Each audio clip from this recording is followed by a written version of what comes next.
Welcome to the Cult of Domesticity podcast, a podcast about history, true crime, and whatever life brings us. I'm Courtney, and every week I am joined by another fascinating person. Let's see what we're going to talk about this week. Welcome, devotees. Now that we've had a palate cleanser after all the death, there was a lot of death in the 2 episodes of history funness. We're going to have some more history funness with Danielle from Hoosier Homicide. Hello. Welcome. Say a little bit about your podcast before we go into this. Yes, our podcast is Hoosier Homicide. It is myself, my husband, and my sister, and we talk about crimes with some random connection to our home state of Indiana, all of which is highly inappropriate and definitely offensive. So, you've been warned. Yeah, it's greatly offensive if you like to laugh at poop jokes, which I do, so. Yeah, I tell people there's no politics, there's no religion, there's shit jokes, and things like that. Okay, so what are we discussing this week, Danielle? First of all, I am not a history major. I'm not a history person. I passed World Civ because the teacher liked me. Otherwise, I would have gotten a D. And so there's that. This is not my forte. And I went to school and I majored in student loans. And basically, I can read and Google things. Sometimes just copying and pasting. At least you acknowledge it. So those are my credentials. It's a little lackluster, but I still feel like I should be here. The question is, should any of us be here? Probably not. But we're here and we won't shut up. Exactly. New tagline for the show. We're here and we won't shut up. I like it. Okay. I'm going to tell you how my family is directly responsible for the birth of Abraham Lincoln. 100% directly responsible. Without me, I'm just going to go ahead and say me, he wouldn't be here. Okay, I could be reaching just a little. But are you doing like 6 degrees of Kevin Bacon, but it's like 6 degrees to Abraham Lincoln? Well, it's actually a direct line, but not to him directly, more directly to his. I'll get there. So, Springfield, Kentucky, a golf course now encircles the Lincoln Homestead State Park. I've never been there. I'm sure it's lovely, but I don't golf. And they have a cluster of cabins there now that they have rebuilt to look like. Yeah, it's a tourist trap. Okay, good. I think I read that where it was like, there's a lot of people here. They come and, do the rigmarole. And so I was like, I probably won't ever do that. And they've reconstructed his family cabin. Do you know Yeah, this? It's like reconstruction of a cabin from the period. But it's like going to wherever Washington had like that big fight in Pennsylvania before when he was in the British Army, and it's literally just a bunch of wood. Yeah. It's disappointing. They've encased something in a tomb or like a mausoleum, and the number of steps for the number of something of years. I don't know. I read that. Do you know what I'm talking about? No, All the but better. I believe you. So on June 10th, 1806, so way back in time, Thomas Lincoln. It's my favorite kind of time. Oh yeah, it's the easiest to picture. In fact, I'd be miserable. That's what I can picture. Thomas Lincoln traveled to Washington County Courthouse to obtain a bond to marry Nancy. I can't remember her maiden name, but it doesn't really matter because she changes it anyways. 2 days later. She's a female in the past. No one cares. That is basically most history. Yep, get rid of the maiden name. Moving on. 2 days later, the wedding took place in Richard Berry's cabin. I don't know who he is, but I think he had a nicer cabin than other people around, so they're like, let's do the wedding there. And those who attended the wedding had bear meat, which I'm sure is a delicacy nowadays, venison, wild turkey, some duck, eggs, maple syrup strung up on a string to bite off for coffee and whiskey, syrup in big gourds, peaches and honey, and a sheep that 2 families barbecued over coals and wood burned in a pit. So they had a party. And I mean, there's a variety of food there. You have like several different meats. Whoever brought the bear meat got first dibs on the whiskey, I'm sure. First dibs on the maple syrup on a string. Ah, yes. Let's see. After the birth of their daughter Sarah in 1807, Thomas uprooted his family and moved southwest to Sinking Spring Farm near Ogdensville, Kentucky. They threw together a tiny... Do you know where that is? You there? Okay. They threw together a tiny one-room cabin with a crude packed dirt floor, a dried clay hearth and chimney, one window with no glass, which to me that does not make it a window, it's a hole in the wall, and an ill-fitting door with a leather hinge. So basically they're just living in a shack that someone's going to call a cabin. Actually, windows are fairly, like, windows as we know them are fairly, in the term of human history, recent. Mm-hmm. That's why you used to have shutters, because you didn't have glass. Yeah, that's what I was like. I figured they didn't have anything, but they're still going to call it a window. But in my opinion, a window has to have glass. So it's just a hole in the wall. During the afternoon on Saturday, February 11th, 1809, Nancy told Thomas that the time was getting close. She asked Thomas to get a midwife. Thomas left the cabin, and when he reached the road, he saw a neighbor, Abraham Enlow, then 16. Enlow's mother, Mary Enlow LaRue, that name is important, was a 43-year-old local midwife. Enlow told Thomas to go back and wait with his wife, and he promised to send his mother, and if he couldn't, he would get his half-sister, 20-year-old Margaret Peggy LaRue Walters. That is also important.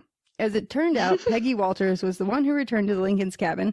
She had assisted her mother with other births in the area. So this is my 5th and 6th great-grandmother. Or those. Ooh. Yeah, so we were there in Abraham Lincoln's mother's vagina. That's where the hands, that's how I'm connected. All up in there. Yes. Hands deep. Yep, elbows deep probably. So Peggy LaRue recounts, I was 20 years old then. Helping to bring a baby into the world was more of an event to me than it became afterwards. But I was married young and had a baby of my own, and I had helped my mother, who, as you know, was quite the famous as a granny woman, which I've never heard that term until now, but I like it. And I had gone several times to help when I was sent for. They sent for me quite as soon as there was any need, for when I got there, nothing much was happening. So I was there before them, and we all had quite a spell to wait, and we got everything ready that we could. This was like the most information I could find was her account. I mean, the fact that there's still an account is pretty impressive. Yeah, I was like, man, that's what I think they have it because she's saying she remembers it because it was one of her like earlier deliveries. They were poor folks, but so were most of their neighbors, and they didn't lack for anything they needed. Nancy had a good feather bed under her. It was a goose feather bed. Hardly anyone had that kind then, but good hen feathers, and she had blankets enough. There was a little girl there, 2 years old. Her name was Sarah. When she went to sleep before much of anything happened. So she was a toddler. She was bored. Nancy had about as hard a time as most women, I reckon. Easier than some, and maybe harder than a few. It all came along kind of slow, but everything was regular and all right. The baby was born just about sunup on Sunday morning. I remember it better than I do some cases that came later because I was young and hadn't had so much experience as I had afterward. Tom Lincoln was mighty anxious about his wife while she was suffering, and mighty good for her too, and they were both proud and happy that it was a boy. You couldn't tell much about the birth of a baby, except that you were there and the baby was born. But you can tell whether folks want the baby or not, and whether they love or hate each other on account of it. I was young then, and I noticed and remembered everything. I remembered it a heap better than I remember much that happened afterward. I tell you, I never saw a prouder father than Tom Lincoln, and I never saw a mother more glad than Nancy to know that her baby was a boy. So that's her account. Sorry if that was a mouthful. Oh. No, I love primary sources, and that's like the best kind of primary sources, right from someone writing about it. That came from Indiana History Blog. That's where I got that. And I have no reason to doubt it, because she's saying nothing fancy happened, except I was there. On February 12th, Nancy gave birth to her son Abraham. Thomas Lincoln eventually lost the title to the 340 acres that was compelled, and they were compelled to move. In 1811, he took the family 10 miles east and built a new cabin alongside Knob Creek on an old turnpike road between Louisville and Nashville.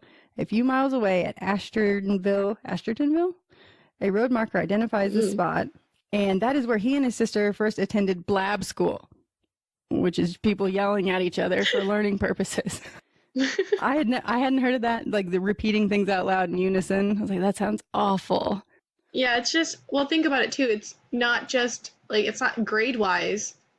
You're all in the same room, Mm-hmm. and repeating it back to the teacher is going to be the best way to drill it all into your mind at that point when you only have, say, 2 books. Oh yeah, I'm sure no one could write any, like there wasn't excessive writing material, I'm sure. I'm sure there was a decent amount. It was just expensive, so like people probably made somewhat of your own, or like if you went into town, a bigger town, you'd get it, Yeah. but you don't write down as much. I would just be yelling out loud, making loud noises. But you're right, the repetition is how you learn something. Mm-hmm. Around 1812, a second son was born to Thomas and Nancy Lincoln. The infant, named after his father, died in infancy. Thomas Lincoln never thrived in Kentucky, plagued by faulty land titles. He packed up again and headed west for Indiana in 1816. So there you go. Here we are. The Lincoln family was moving to Little Pigeon Creek Community in what later became Spencer County, Indiana. And this becomes Lincoln City, which is like 3 hours north of central Indiana, like Indianapolis, central Indiana. I probably won't go there. The Lincolns, Nancy and Thomas and their children, 9-year-old Sarah and 7-year-old Abraham. So that's when they're moving. That's young.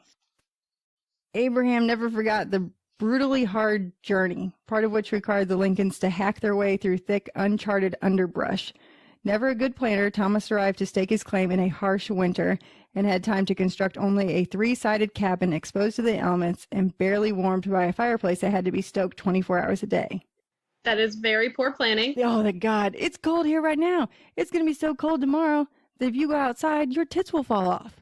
Look, like, that's what they've told us. So I can't imagine living outside in 3 walls with only a fire. I mean, people did it. It wasn't smart, but they did it. I need a heated blanket, okay? Always need a heated blanket. And like I said, that became known as Lincoln City. But because of his fondness for writing, I said, I wonder why. Oh, yeah. They're like, let's name it after the only important person to ever be there.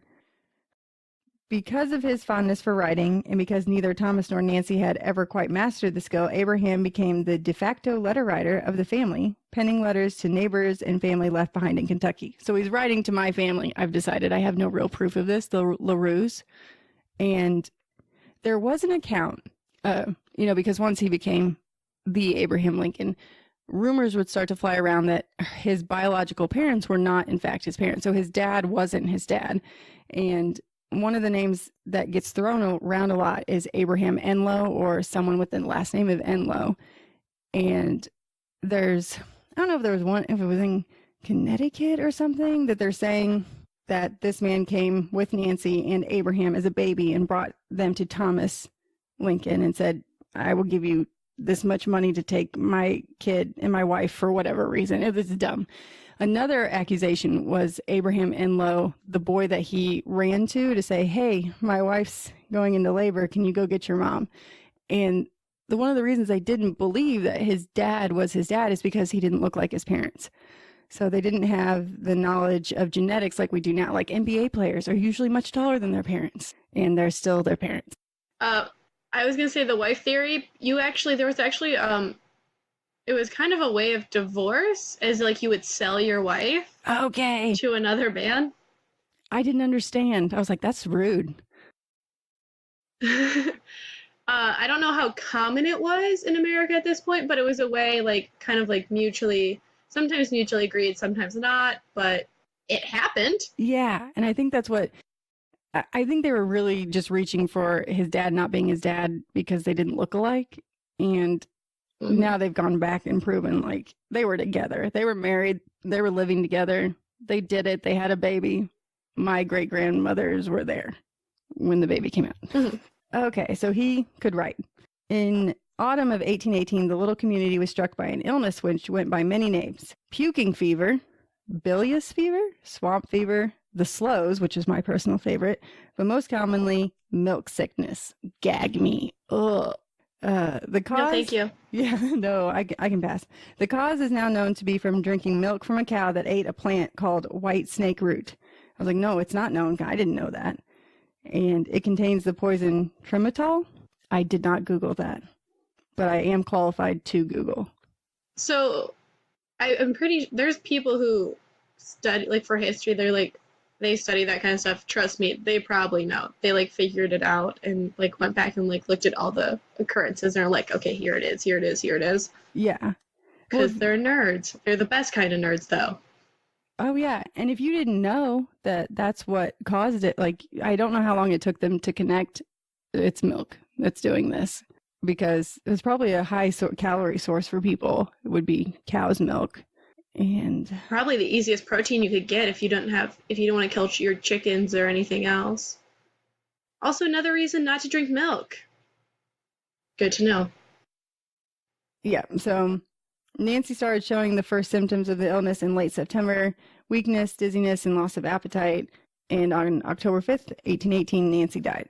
Oh, no. I know. It's horrible. Not Nancy. Nancy, no. No. 9-year-old Abraham helped his father make the crude coffin in which she was buried on the hillside of the homestead. The spot is now marked by a monument. The next year, Thomas brought home a new wife with children of her own. And I think there was like 10 of them in this one-room cabin. And somehow... Again, I'm not shocked, because he's like, I can't take care of these kids. I need myself a wife. Men tended to be widowers for maybe a year. There was like a set period, like acceptable, which is like around a year, a little bit over. Women, I mean, depending on your case, you're kind of expected never to marry unless like you needed to for, you know, survival. Yeah, yeah. So, and I think they said that Abraham didn't have a problem with his stepmother, that, you know, it was just I can't believe how many were packed into this cabin. I'm surprised he wasn't traumatized by building his mother's coffin. I know. I was like, Dad, I cannot right now. Like, this is going to need some serious therapy. Indiana therapy in the 1800s. It's not therapy. No, it's called alcohol. Let's see that. So he slept in a loft reachable by a series of wooden pegs in the wall. And one stormy day, licking rain soaked the George Washington biography that Abraham had borrowed from a neighbor. We know that story, right? And then he had to work it off doing... No, I did not. But I avoid this shit. Okay, I think it's really popular. I think it's really stereotypical that he learned a good hard lesson that way. I feel like I learned that in school. Who knows if it's true then? I like that he had to rock climb basically up to his bed. And there was probably 10 of them up there. I guess that's how you stay warm. You adopt siblings. It's like those tiny houses where the whole like loft area is the bed. I want one. I don't want to give up my own house, but I want one of those too. So you can hide from your house? Yeah. Well, I'd podcast out there and not in the garage with the mice. No. They're fine. I'll send my dog over. She'll hunt them. She probably will find it fun. Yeah. It's bad. It's bad. You just have to deal with the mice screaming, which is kind of the worst. Yeah. No. I'll just do the mouse traps, which I make my dad set up and clean up. So... Perhaps the most exciting and influential part of Lincoln's time in Indiana at 19 years old was a 2-month span in 1828 when Abraham, accompanied by Allen Gentry on a flatboat trip to New Orleans. His most influential time in Indiana was the time he left Indiana. That's my most influential time in Nebraska, is when I left Nebraska. Yep. He seized the opportunity to get away from rural southern Indiana and see more of the world by traveling down the Mississippi River with a boatload of agricultural products such as corn, pork, and cornmeal. However, New Orleans was home to... Indiana? Yeah, there was just corn everywhere. However, New Orleans was home to the largest slave market in America. So this is probably the first time he's seen, like, slaves like that. I don't know if he'd ever seen them before. So they think that was probably an influential moment.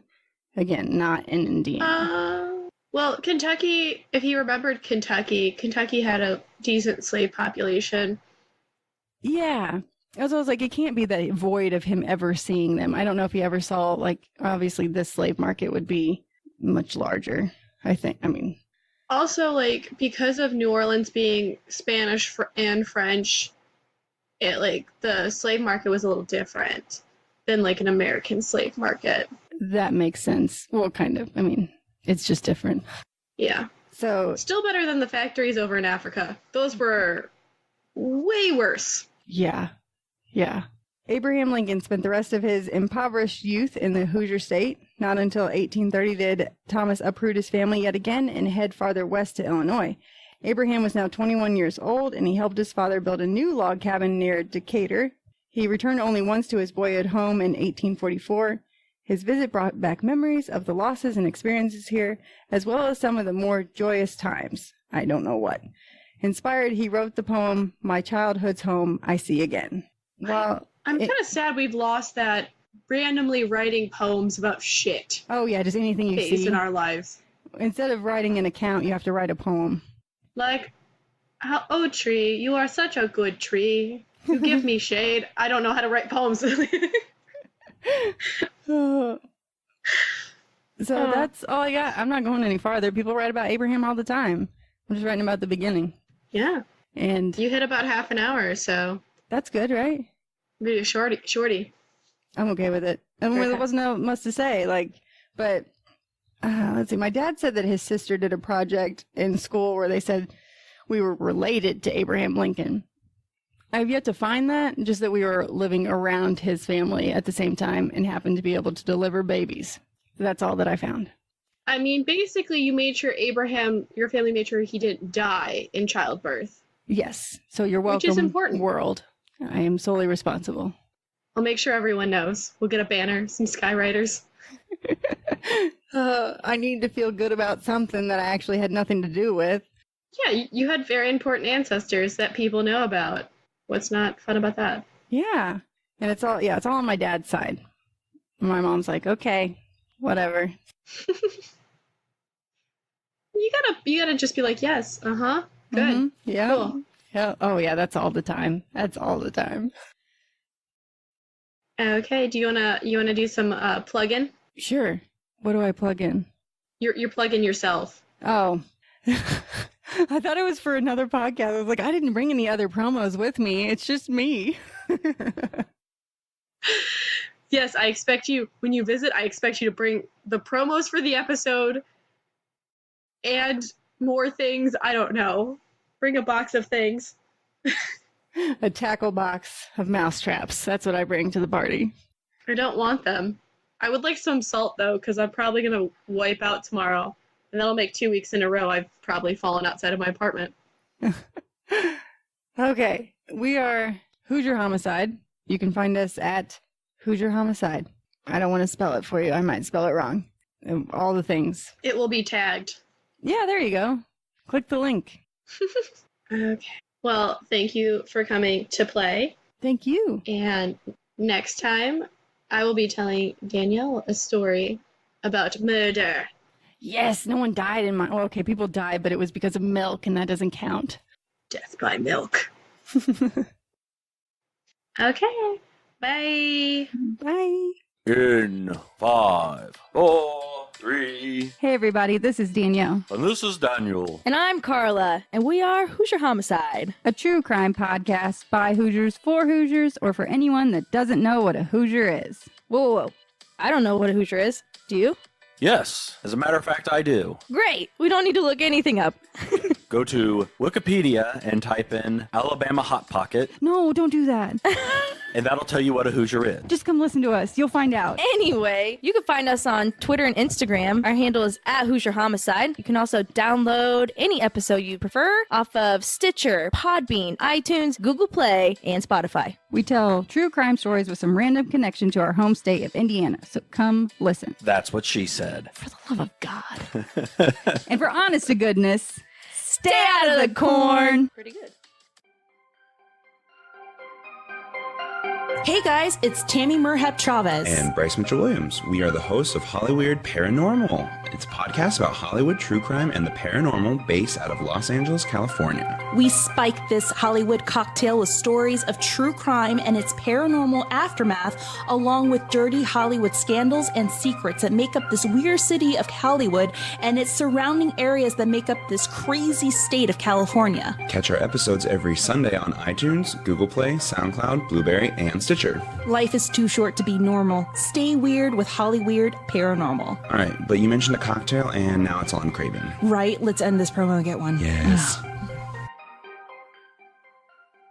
Thank you for listening to The Cult of Domesticity. We are available on all podcatchers. On social media, we're on Facebook and Twitter at The Domestic Podcast and Instagram at The Cult of Domesticity. If you have a topic request, information, or want to send us a recipe, please email us at thedomesticpodcast@gmail.com. And don't forget to rate, review, and subscribe and share with all your friends. Remember to stay domestic and cult-free.